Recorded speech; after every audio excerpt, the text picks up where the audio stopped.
Salut, avant de commencer la vidéo, sache que je suis en stream tous les soirs sur twitch.tv/Rastats à partir de 20h pendant environ 1h15, alors n'hésite pas à me suivre sur Twitch. On débriefe la journée qui vient de s'écouler, on étudie les fichiers météo, on compare les différentes stratégies et on regarde vos bateaux pour vous conseiller. A bientôt en stream et bonne vidéo. Good evening, Matt. Hi man, how are you? Well, I'm doing okay. I don't know about you. So you are currently comfortably sitting in the top 1000, but this isn't the reason why I asked you for an interview. Could you present yourself and then present your boat? My name's Matt. I sail on Matt Johnston in the virtual regatta, and I was the winner of the last Vendée Globe. As you said it, you won the last virtual Vendée Globe in 2017 in just over 72 days, followed by Derek Watts from neighboring New Zealand. Do you feel a pressure of performing well this year? Not really. I haven't been sailing much virtual regatta. I've been sailing real life stuff in the Etchels. So yeah, I don't really feel the pressure. I think the pressure's on everybody else. I've won one, so there's not many people that have. So yeah, you already won pressure on me. Yeah, you already won the Vendée Globe, and all the other top players want to take the win. So I understand that. So yeah, what do you do for a living? So I'm a computer systems engineer, and I work in a power station. So Okay. make electricity. I'm a future air traffic controller, if you know what this job is. So we work in control towers. Definitely. So just sit and stare at a computer all day and make sure planes don't crash. Absolutely, looking at the radar screen and all that stuff. And right now I'm in the middle of a piloting course, as I told you. So for how long have you been playing Virtual Regatta, and what do you like in this game to keep playing the game for years? So I started playing. I had a friend who did the actual Volvo Ocean Race back in, it'll be 3 editions ago. So that would be 11 years ago.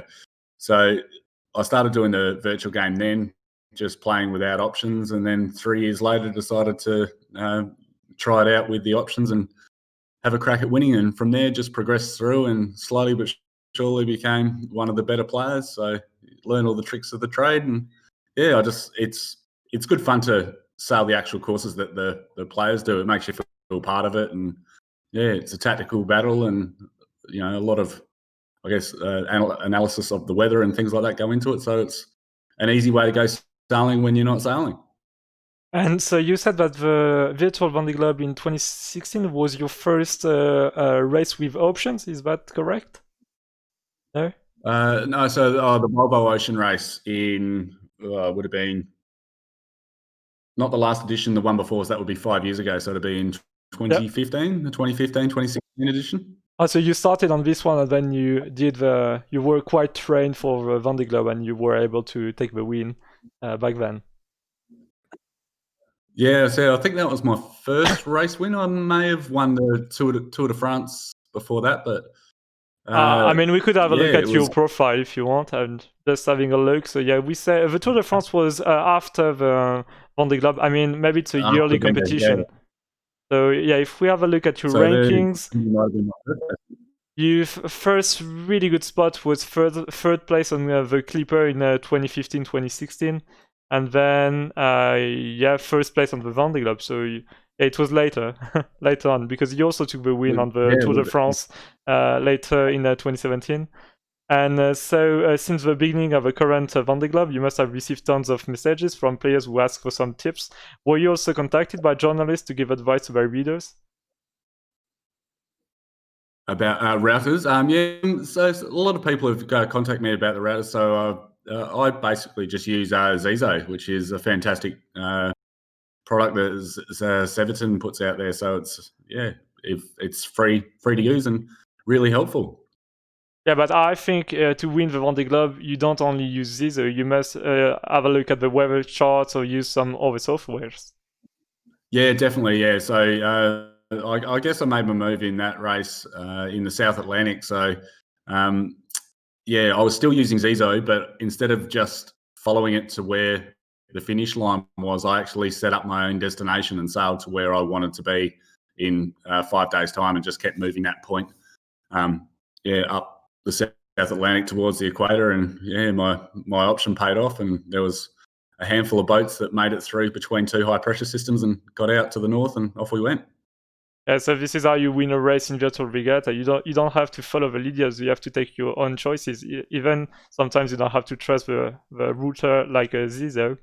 And so, could you tell me how you organize your day and your sleep around virtual regatta? So yeah, during the night, there are times when you don't need to wake up. So last night we're just along the gate heading east, so I didn't wake up at all last night. Yeah, same for me. I will go to sleep and not wake up, so that's exactly the same, because I just have to follow the heading of 90 degrees and I'm done for the night. Yeah, so there are times when you can rest up. Sort of coming down towards the equator. In this race, there were probably 2 nights that I woke up out of the first 11 or 12 nights of the race. So yeah, as we were coming to the tropical storm near the equator was one of the nights I woke up. And when we were crossing the front, probably on day 3 of the race, I woke up at night. But yeah, I spent most of that time just, with a true wind angle locked in overnight. And yeah, I dropped a little bit of ground doing it, but you can't sail this race 100% because it takes so long. If you wake up every night for 10 weeks, you'll become a very tired boy. So, I mean, maybe it will be easy this year with lockdown and COVID stuff, because people can work from home and spend more time in game.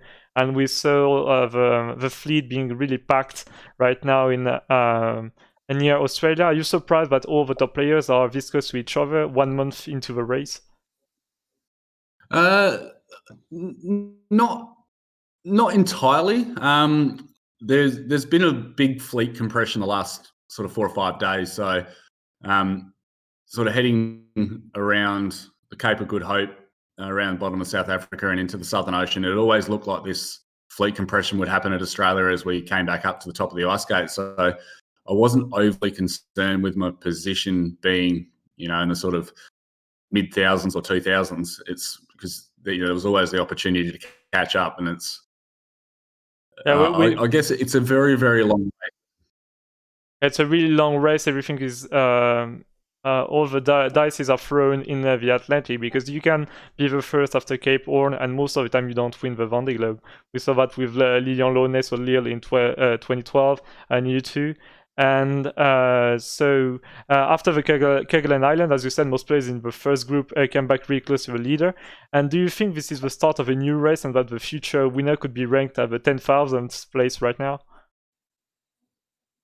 Oh, definitely, yeah. So I think the top 20,000 are all within probably 20 miles. So it's not a huge distance. I think at Cape Horn last time around, I was probably 5 or 6 miles behind the leader and sitting in about 150th position. So, you're never out of this race. It just takes one bit of luck. The guys that took the eastern option down through the South Atlantic on the way down, they were looking horrible. Well, not horrible. They were looking like being 3 to 6 hours behind, sort of when we're at the equator, and they just, kept battling through the wind and came out ahead. They were 2 or 3 hours in front. So it's, you just pick your option, stick to your option, and if it works, it works. If it doesn't, it doesn't. So that's the biggest advice. If you change options and keep flip-flopping between options, you can't win. So. But if you choose a wrong option and you keep going with that wrong option, then you can lose a lot of time.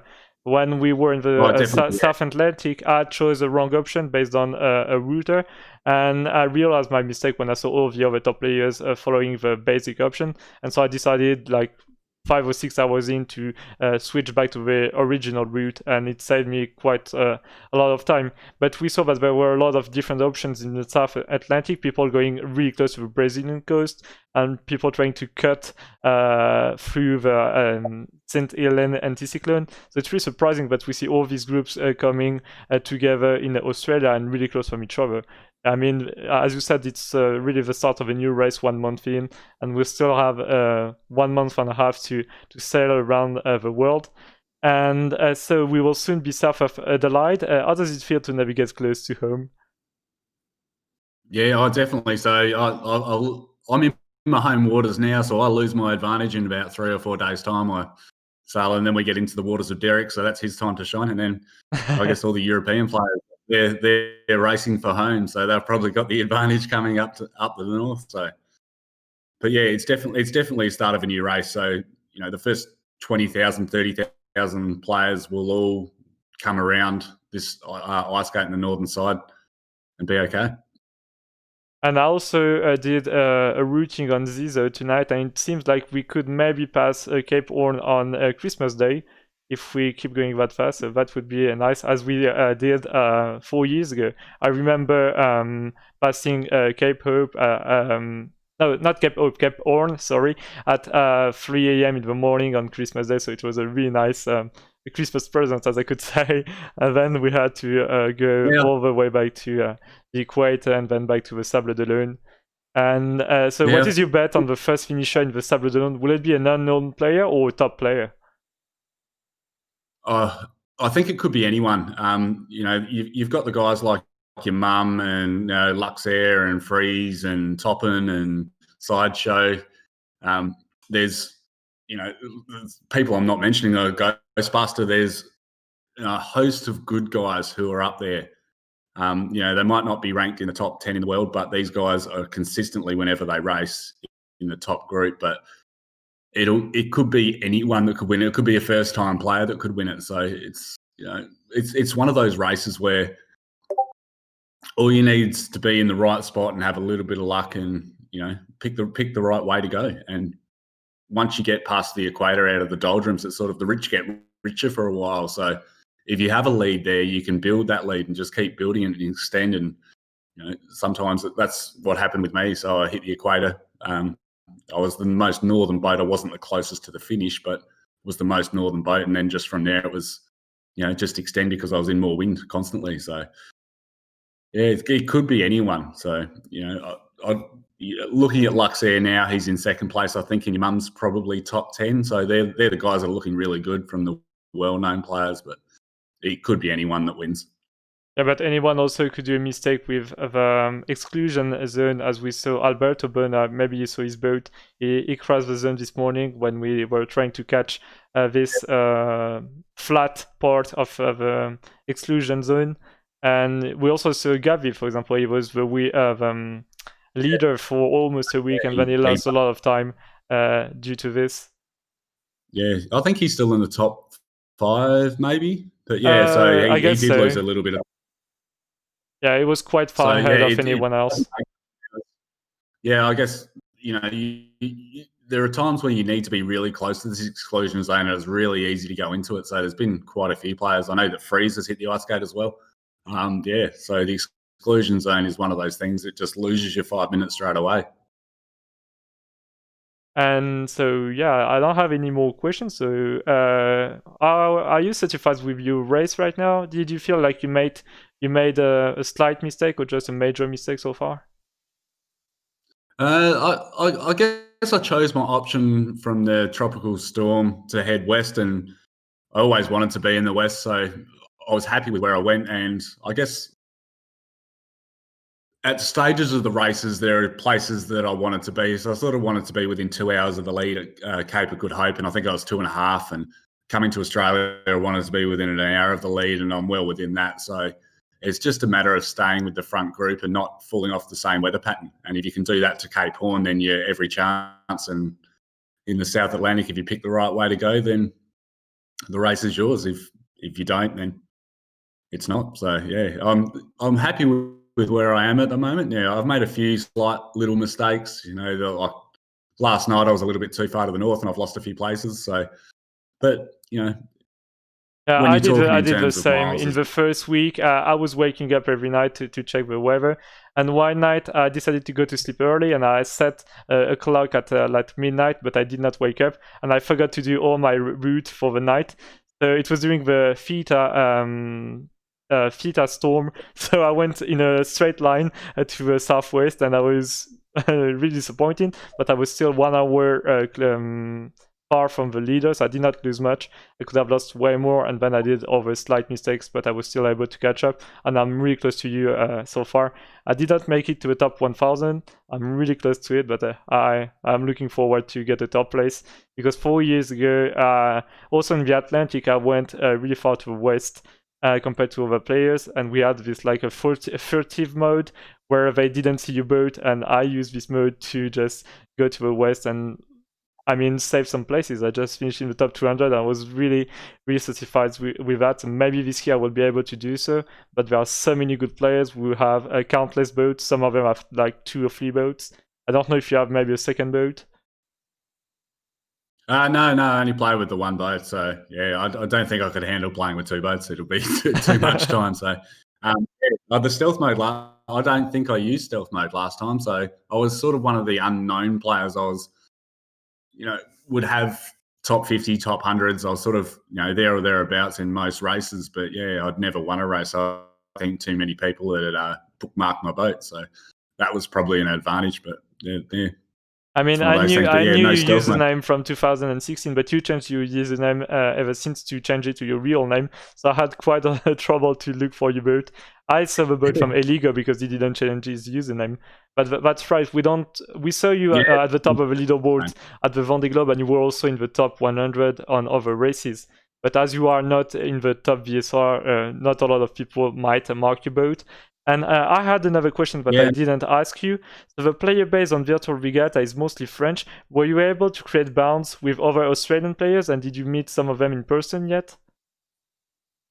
Yeah, I have. So one of the guys who I sailed World Championships in Brisbane in 2018, and one of the guys who I met through Virtual Regatta, he actually was our towboat for the regatta. So it's one of those things that's just, crazy. There's a lot of guys that I've met and talked to, gone and had beers with, and it's really, really, crazy. There's a couple of guys in Adelaide that I didn't really know. I knew of them, but didn't know them. So we've got together and caught up through Virtual Regatta. And then there's guys, I went to the US in 2018 as well and caught up with Chris, who sails your mum, and also Lee, who sails Nikki's one. So I caught up with both of them in where were we? Lake Canyon Yacht Club. So, there's guys from all over the world, and I talked to guys from Sweden and Denmark and France, and it's crazy.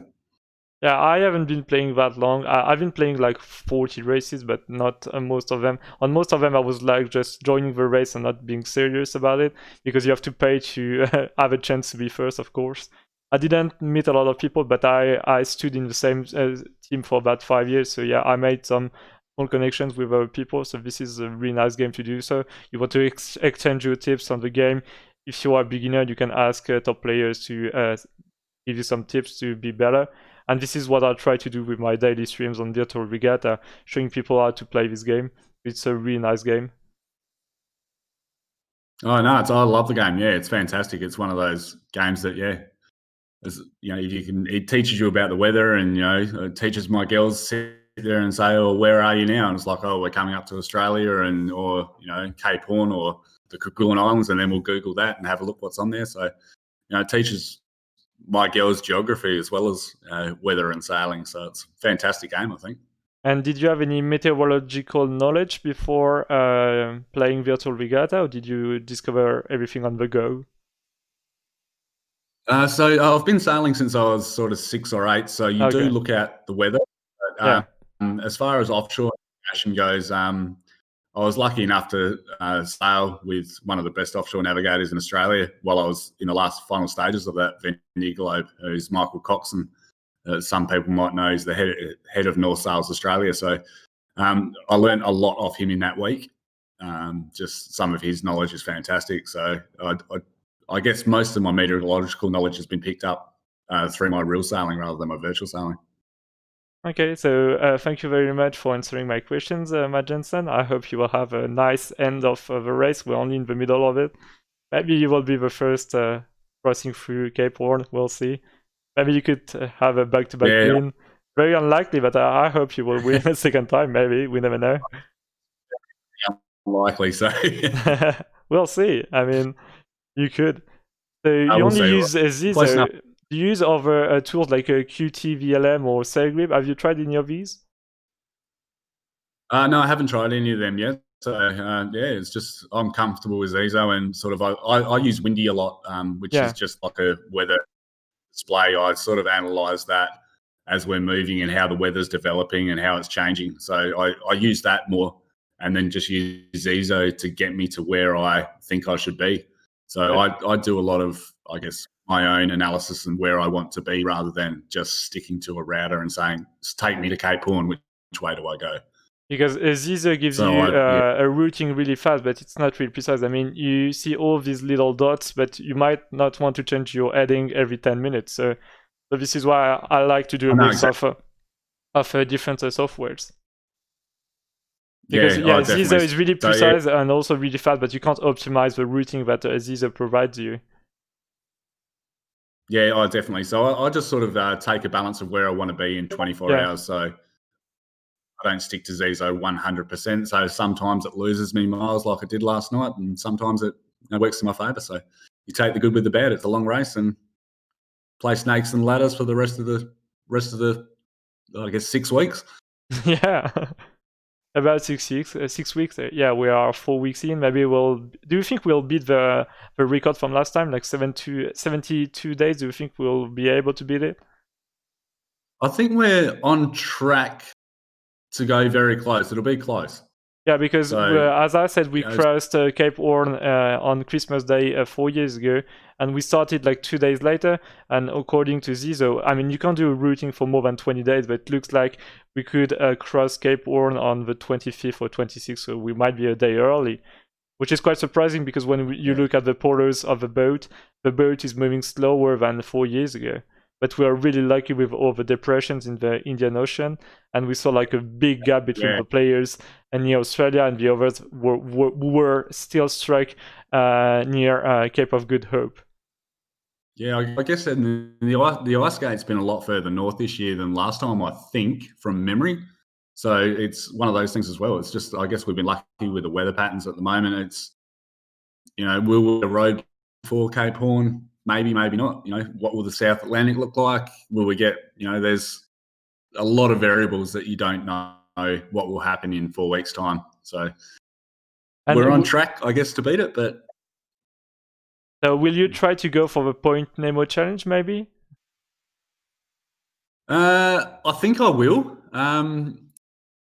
Yeah, I guess it would be, it's one of those incentives, I guess, for people to try it. So it depends on where I am and how far behind the leader I am. And yeah, I mean, if you are really close to the leaders, then you might not want to try to go to Point Nemo, because you could lose a lot of time.